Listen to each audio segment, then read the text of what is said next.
नमस्ते। एकादशी के बारे में तो सुना ही होगा, लेकिन आज हम एक ऐसी एकादशी की बात करते हैं जिसमें सिर्फ एक दिन व्रत रखकर साल भर की एकादशियों जितना पुण्य कमाया जा सकता है। हाँ, हम बात कर रहे हैं निर्जला एकादशी की, या भीम एकादशी की, या पांडव एकादशी की। यह है ज्येष्ठ मास के शुक्ल पक्ष की एकादशी, जिसे निर्जला एकादशी भी कहा जा सकता है। तो आओ मैं सुनाती हूँ इसके पीछे की आपको कथा। पौराणिक कथाओं के अनुसार महाभारत के संदर्भ में निर्जला एकादशी की कथा मिलती जो इस प्रकार है। सभी पांडवों को धर्म, अर्थ, काम और मोक्ष प्राप्ति के लिए महर्षि वेदव्यास ने एकादशी का व्रत करने के लिए कहा। अब माता कुंती और द्रौपदी सहित सभी एकादशी का व्रत रखते, लेकिन जो भीम गदा चलाने और खाना खाने के मामले में काफी प्रसिद्ध थे। कहने का मतलब है कि भीम बहुत ही विशालकाय और ताकतवर तो थे, लेकिन उन्हें भूख बहुत लगती थी। उनकी भूख बर्दाश्त के बाहर होती थी। इसके लिए उनके लिए महीने में 2 दिन उपवास करना बहुत कठिन था। जब पूरे परिवार का उन पर व्रत के लिए दबाव पड़ने लगा, तो वे इसकी युक्ति ढूंढने के लिए कि मुझे अभी भूखा भी न रहना पड़े और उपवास का पुण्य भी मिल जाए, अपने उदर पर आई इस विपत्ति का समाधान भी उन्होंने महर्षि वेदव्यास से ही मांगा।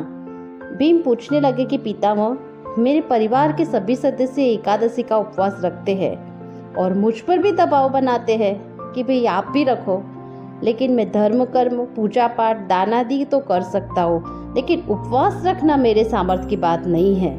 मेरे पेट के अंदर वृक नामक जठराग्नि है, जिसे शांत करने के लिए मुझे अत्यधिक भोजन की आवश्यकता होती है, अतः मैं भोजन के बिना नहीं रह सकता।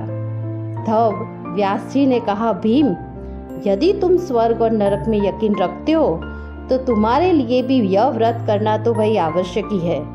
इस पर भीम की चिंता और भी बढ़ गई।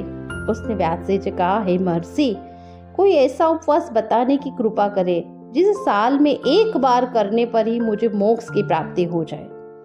इस पर महर्षि वेदव्यास ने गदाधारी भीम को कहा कि हे वत्स, यह उपवास है तो बड़ा कठिन, लेकिन इसे रखने से तुम्हें सभी एकादशियों के उपवास का फल प्राप्त हो जाएगा।